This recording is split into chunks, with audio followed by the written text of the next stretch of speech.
అందరికీ నమస్కారం. ఇవాళ మనతో ప్రముఖ ఆస్ట్రాలజర్ వంగర రవిశంకర్ శర్మ గారు మనతో ఉన్నారు. వారితో మాట్లాడదాం. గురుగారు నమస్కారం. నమస్తే అండి. గురుగారు, ఆగస్టు నెలలో కుంభరాశి వారికి ఎలాంటి ఫలితాలు ఉండబోతున్నాయి కాస్త వివరించండి. కుంభరాశి వారికి వచ్చేటప్పటికి నేను ఇచ్చినటువంటి ర్యాంక్ 9వ ర్యాంక్ ఇచ్చాను, 9th ర్యాంక్ ఇచ్చాను. ఎందుకు 9th ర్యాంక్ ఇచ్చాను అంటే ఈ రాశి వారికి వచ్చేటప్పటికి రవి యొక్క అనుకూలత బాగుందన్నమాట.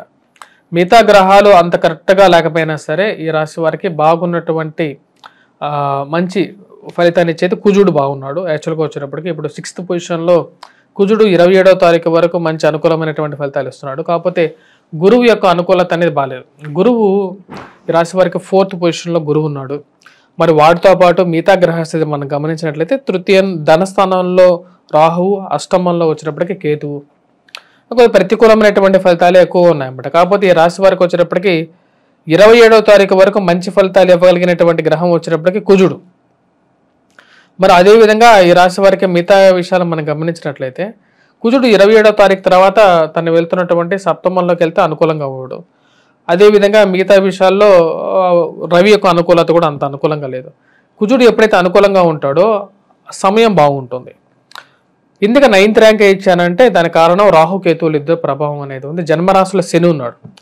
ఏలినాటి శని ప్రభావం అనేది బాగా ఎక్కువగా ఎఫెక్ట్ ఉంది. నేను శనిగ్రహ సంచారం గురించి ఒక వీడియో చేశాను అన్నమాట. ఏ నక్షత్రంలో శని ఉంటే ఏ నక్షత్రాలకి ప్రభావం ఉంటుంది అన్నప్పుడు శతభిష నక్షత్రానికి మిగతా నక్షత్రాలకి మీద ఎఫెక్ట్ కరెక్ట్గా చెప్పాను.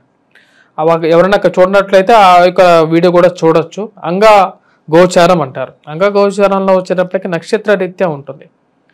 అంగ గోచారంలో ప్రతి అంగంలో ఒక నక్షత్రంలో ఆ యొక్క రాశి ఉన్న గ్రహం ఉంటే మిగతా 27 నక్షత్రాలకి 26 నక్షత్రాలకి ఎటువంటి ఫలితం ఉంటుంది, 27 నక్షత్రాల మీద ఎటువంటి ఫలితం అనేది ఉంటుంది.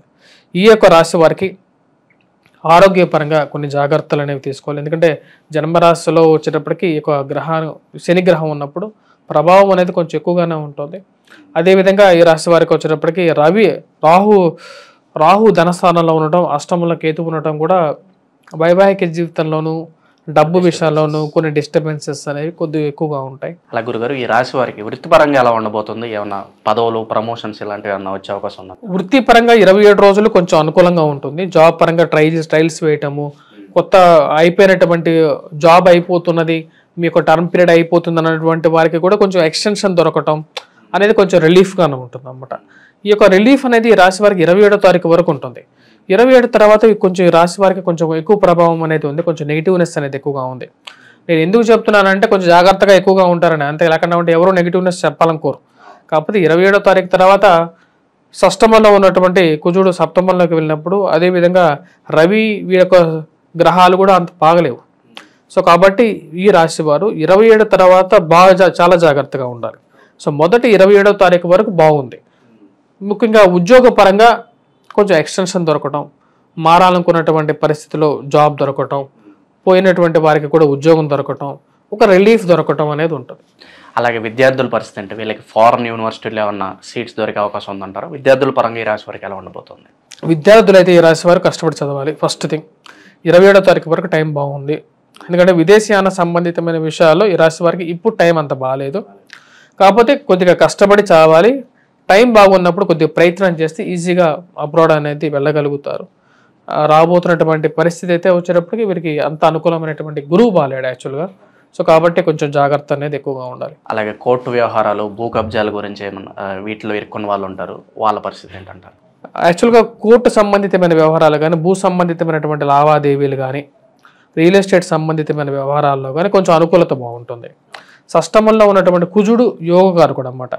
పోలీస్ డిపార్ట్మెంట్లో పనిచేస్తున్నటువంటి వారు, రెవెన్యూ డిపార్ట్మెంట్స్లో పనిచేస్తున్నటువంటి వారు ప్రమోషన్స్ రాకుండా ఇరుక్కుపోయి ఉంటారు కొంతమంది. చాలా సంవత్సరాలు ఒకే చోట ఉంటూ ముందుకు వెళ్ళలేక పోలీస్ డిపార్ట్మెంట్లో ఉన్న వాళ్ళు బాగా కష్టపడుతుంటారు. మరి అదేవిధంగా కోర్టు వ్యవహారాల్లో ఉన్నటువంటి వారికి కూడా కొద్ది కష్టాలు ఎక్కువగా ఉంటాయి. వారికి కొంచెం రిలీఫ్ దొరుకుతుంది అన్నమాట. మెయిన్గా రెవెన్యూ డిపార్ట్మెంట్లో ఉన్నటువంటి వారికి స్ట్రెస్ నుంచి బయటకు రాగలుగుతారు.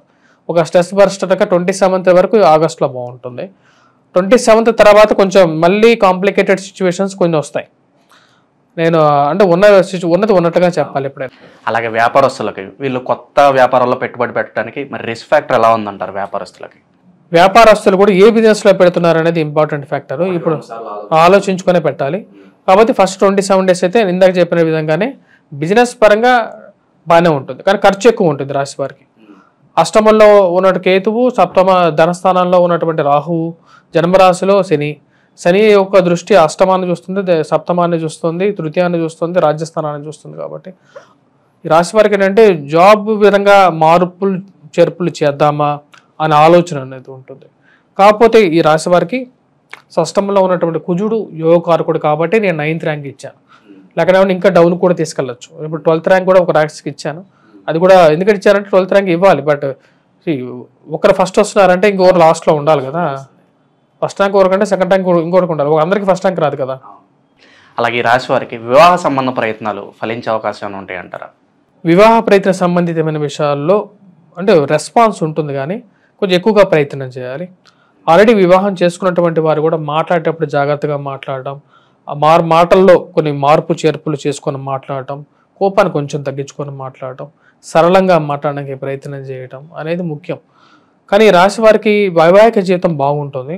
సప్తమంలో బుధుడు వక్రగతిలో ఉన్నాడు, శుక్రుడు కూడా రాబోతున్నాడు. కాబట్టి బుధుడు శుక్రుడు సప్తమంలో ఉన్నప్పుడు కొంచెం అనుకూలంగా ఉండదు, కానీ శుక్రుడు అనుకూలంగా ఉండదు అన్నమాట. మెయిన్గా లేడీస్తో డీల్ చేసేటప్పుడు జాగ్రత్తగా డీల్ చేయాలి. అన్య సంపర్కాలు అంటే ఎక్స్ట్రా మ్యారిటల్ అఫైర్స్ కానీ ఈ విషయాల్లో జాగ్రత్తగా ఉండాలి. ప్రేమ సంబంధితమైన వ్యవహారాల్లో కూడా కొన్ని జాగ్రత్తలు తీసుకొని జాగ్రత్తగా ముందుకు పోవాలి. ఎందుకంటే శుక్రుడు సప్తమంలోకి రాబోతున్నాడు అన్నమాట. ఈ యొక్క నెలలోనే రాబోతున్నాడు. ఆ టైంలో కొంచెం జాగ్రత్తలు తీసుకొని ముందుకు వెళ్తే బెటర్ అన్నమాట. ఎందుకంటే శుక్రుడు 25వ తారీఖు రాబోతున్నాడు, కన్యారాశిలోకి రాబోతున్నాడు. సో కన్యారాశిలోకి ఎప్పుడైతే శుక్రుడు వస్తున్నాడో అది కొంచెం ఎఫెక్ట్ అనేది ఇస్తుంది. స్త్రీలతో డీలింగ్ అనేది పురుషులు చేసేటప్పుడు జాగ్రత్తగా చేయాలి. ఈ రాశి వారికి ఆర్థికంగా ఎలా ఉండబోతుంది? అప్పుల పరంగా ఏమైనా బయటపడే అవకాశం ఉందంటారా? అప్పుల పరంగా ఈ రాశి వారికి కొంచెం రికవరీ అనేది ఉంటుంది ఈ నెలలో. జాబ్ పరంగా కొంచెం బెటర్మెంట్ అనేది ఉంటుంది, పీస్ఫుల్గా ఉంటుంది, సౌఖ్యంగా కూడా ఉండగలుగుతారు. ఎందుకంటే బుధుడు యొక్క బలం అనేది ఉంది, బుధుడు మంచి స్థానంలో ఉన్నాడు కాబట్టి మూమెంట్ అనేది ఉంటుంది. మూమెంట్ పరంగా ప్రాబ్లం ఉండదు, కాకపోతే జాగ్రత్తలు తీసుకొని ముందుకు వెళ్ళాలి. ఎందుకంటే మనకు దెబ్బ తగలకుండా జాగ్రత్తగా ఉండటం అనేది తప్పేం కాదు కదా. ఇప్పుడు అది అలాగే ఉండడం ఏ విధంగా నేరం అవుతుంది, ఎవరికైనా ఎవరు దాన్ని తప్పనరు. సో కాబట్టి నేను చెప్పేది ఏంటంటే ఆల్వేస్ నా యొక్క ఛానల్లో నేను చెప్పే సెంటెన్సెస్ అని ఎలా ఉంటాయంటే జాగ్రత్తతో వెళ్ళమని చెప్తాను, అంతేగాని అంటే ప్రయత్నం చేయకుండా ఉండటం కూడా నేరం. కానీ ప్రయత్నం చేసేటప్పుడు జాగ్రత్త తీసుకొని మీ స్వజాతకాన్ని కానీ పెద్ద ఇన్వెస్ట్మెంట్స్ పెట్టేటప్పుడు కానీ ఒకటికి 2 సార్లు మీ జాతకాన్ని కూడా పరిశీలించుకున్న తర్వాతే వెళ్ళండి. ఒకవేళ నెగిటివ్ టైం ఉందనుకుంటే ఒక 6 నెలలు ఆగుతాము, 7 నెలలు ఆగుతాము, ఒక సంవత్సరం ఆగుతాము, లేకపోతే వేరేది ఏదైనా పని చేసుకుంటాం. అంతేగాని ఒక 50 లక్షలు పోగొట్టుకొని తర్వాత కష్టపడం కదా. ఆగస్టు నెలలో కుంభరాశి వారు ఎటువంటి పరిహారాలు చేసుకుంటే వీళ్ళకి మంచి ఫలితాలు ఉంటాయి? ఈ రాశి వారికి ముఖ్యంగా వచ్చినప్పుడు పరిహారాల గురించి మాట్లాడితే ఈ నెలలో చేసుకోవాల్సినటువంటి పరిహారాలు, రవి యొక్క అనుకూలత అనేది బాగాలేదు. రవి సప్తమంలో ఉన్నప్పుడు కూడా కొంచెం ప్రభావం ఎక్కువగా చూపిస్తూ ఉంటాడు ఈ రాశి వారికి. కానీ ఈ రాశి వారు తాగేటప్పుడు నీళ్ళ బాటిల్ ఏదైతే ఉంటుందో రాగి బాటిల్లో నీళ్ళు తాగటం అనేది ఒక సింపుల్ రెమెడీ.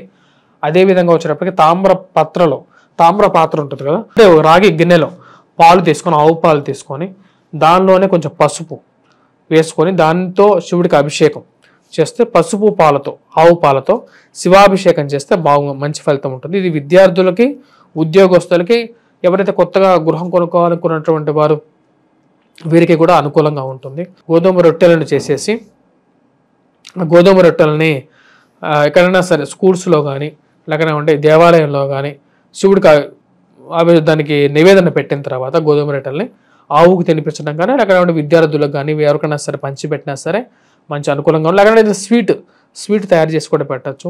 లేకపోతే వీధి కుక్కలు ఉంటాయి కదా, వీధి కుక్కలకి బిస్కెట్స్ పెట్టడం. ఎందుకంటే గోధుమ పిండితోనే ఈ బిస్కెట్లు చేస్తారు. సో వీధి కుక్కలు వచ్చేటప్పటికి శనికి ప్రతిరూపంగా ఉంటాయి అన్నమాట. ఇవి వాడికి కుక్కలకి పెట్టడం కానీ ఇవన్నీ కూడా వచ్చేటప్పటికి ఒక మంచి రెమెడీస్గా ఉంటాయి. ఆగస్టు నెలలో కుంభరాశి వారికి ఎలాంటి ఫలితాలు ఉంటాయి, అలాగే వీరు చేసుకోవాల్సిన పరిహారాలు తెలియజేసినందుకు ధన్యవాదాలు.